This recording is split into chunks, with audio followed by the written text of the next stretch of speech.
Alrighty, we are back, and I believe I have just enough time to do the next short chapter before I really gotta go in and get ready for work.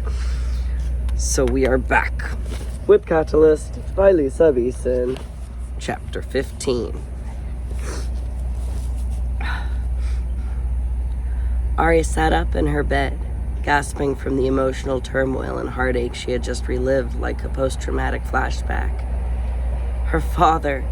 She remembered her father. My Owen. She could hardly believe how much he resembled Cale, except for the eyes. Owen had created a mountain range that reminded him of the Talsian Mountains, where he had lived during his childhood. Sanriel, the woman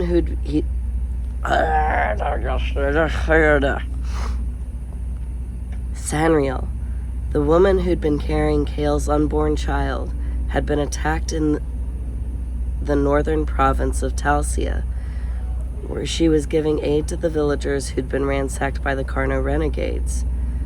The oil portrait of Sanriel that Cale had hanging in his study back at Ardamir flashed into her mind. She hadn't thought much about it at the time.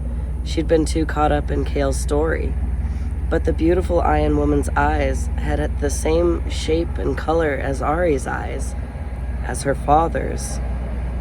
Somehow, Sanriel must have survived the attack, at least long enough to give birth to Owen. Lothan Cale is my grandfather. The knocking at her door became frantic, intruding into her thoughts. She looked through the door to see that it was Alvaro, and he looked extremely upset. "Ari, please let me in," he pleaded in a harsh whisper, while leaning his forehead against the door. She connected to his energy and felt how truly frightened he was. She thought to him, "I'm coming, hold on." Flinging her blanket off, she turned to sit on the edge of her bed, it's missing the her, and reached over to grab her crutches. She was in such a rush that when she stood up and made to move towards the door, one of her crutches got tangled in her blanket and she lost her balance. In the split second that she was falling, she knew that there was no way to avoid a painful collision. One moment. Okay, that came on suddenly. In the split second that she was falling, she knew that there was no way to avoid a painful collision with the floor. She braced herself for the inevitable impact. And just as her face and hands were mere inches from the dark wood, she was stopped by a layer of electrostatic energy. She had somehow manipulated the molecules around her, like Taika could with smaller objects. Holy crap! Alvaro knocked again, breaking her concentration, and she fell the last couple inches to the floor with a thump. Oof! Ari, come on! She got up as quickly as she could and opened the door. Alvaro rushed in, frantically holding his head as he sat on the edge of her bed. She quietly closed the door, hoping Marin hadn't heard them. "What is it?" she whispered. He turned to her, his face pale and his eyes wide with fear and panic. "Take it, please," he said desperately as he pointed to his head with both hands. "I can't be the only one who sees this. Please look before I lose it." She went over and sat down next to him on the bed, then looked intently into his eyes as she connected to him. She easily flashed into an image of the same anchor woman they'd seen on TV earlier. Oh, I hope the compactor isn't too loud. Only now she was talking about the growing body count, with a graphic of a biohazard symbol with an overlay of a line of body bags beside her. The vision abruptly changed to the wall with the Red Death graffiti, then another wall and another, different walls from all around the world with the same cryptic message, "Only the worthy shall survive." Suddenly, a gaunt figure in a black hooded shroud appeared, wearing a bone-white death mask with blood dripping down from its brow and dark eye sockets. It was standing beside a Gothic grandfather clock. The hands were rapidly spinning around the clock face. Then, inside the base of the grandfather clock, where the pendulum should be, she saw flashing images of soldiers with militants fighting battles and wars. people wailing and crying over dead and dying loved ones, and bloody children screaming in pain.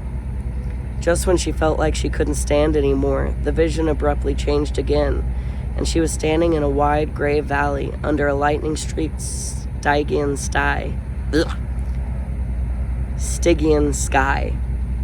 between two mountainous piles of human bones. On the top of one mountain was a man in a suit holding a large American flag as if he were a lone color guard, with a legion of diseased and defeated-looking humans and various military-looking uniforms right beneath him. And further down the pile, she saw people she knew from Savannah, including her childhood friends, Nate and Ainsley, the Jacobs from next door, and her family. She saw the Lennox siblings, the mystery man holding Jamie's hand, and the St. Clair sisters standing with Jean-Baptiste. They all looked like... They all looked as though they were ill and dying, and they were imploring her with their sunken, haunted eyes. On the top of the other mountainous pile of bones, on the other side of the valley, was Gordon standing next to an unfamiliar woman, who also had inordinately bright, radiant energy. Below them were the people of Sion's Keep and other progenies she didn't recognize. Then the ground began to tremble, and emerging from the ground in front of her was a gigantic female statue. It grew taller and taller, in the middle of the two mountains, dwarfing them both. The statue was holding out her hands to either side like a scale. It reminded her of the Bird Girl sculpture in the Bonaventure Cemetery in Savannah, except it had Ari's face. One of her eyes was a deep velvety black, which seemed to absorb the light around it like a black hole. Her other eye was as bright as a brilliantly shining supernova. The statue's mouth began to open, and it spoke in a thunderous voice that shook the world with its might. I am the catalyst. The vision abruptly undid, so Ari broke the connection with Alvaro and folded in on herself in utter dread. Alvaro looked at her in shock and horror. I didn't see that last part before. The mountains of bones with the people on them.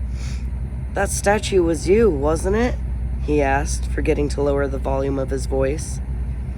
Do you know what I am the catalyst means? Ari was too horrified to answer, and she just sat there in a numbed stupor as the vision replayed over and over in her mind. Ari?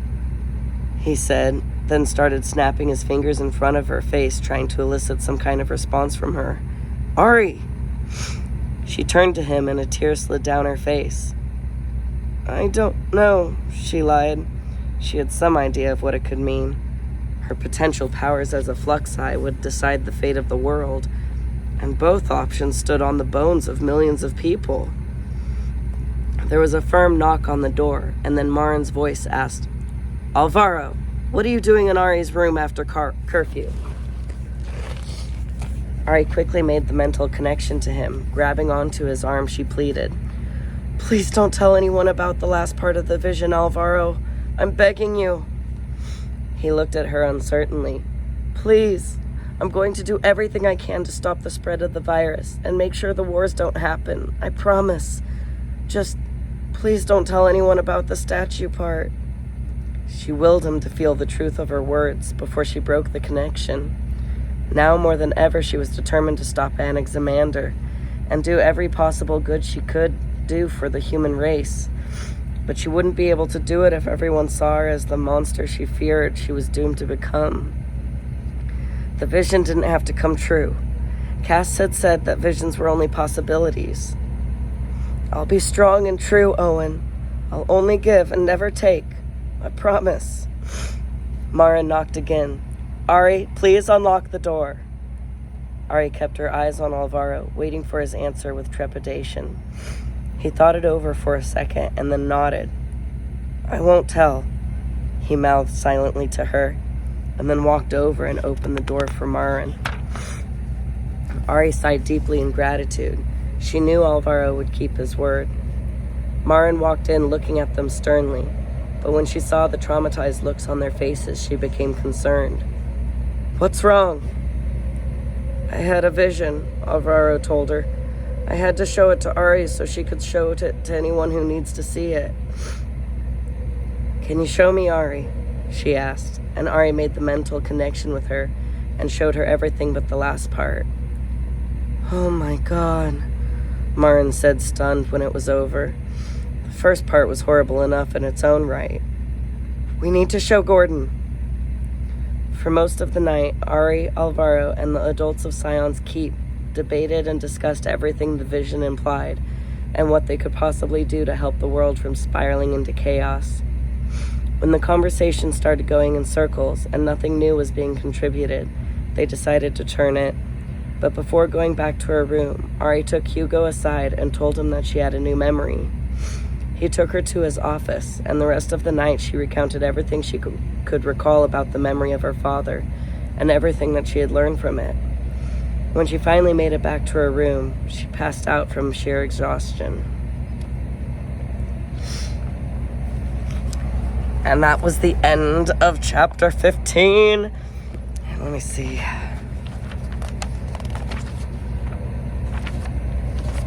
Oh my. Oh my goodness. Well, I definitely don't have time. Oh my goodness. I definitely don't have time to do chapter 16. It's like 10 plus pages long. Let's see.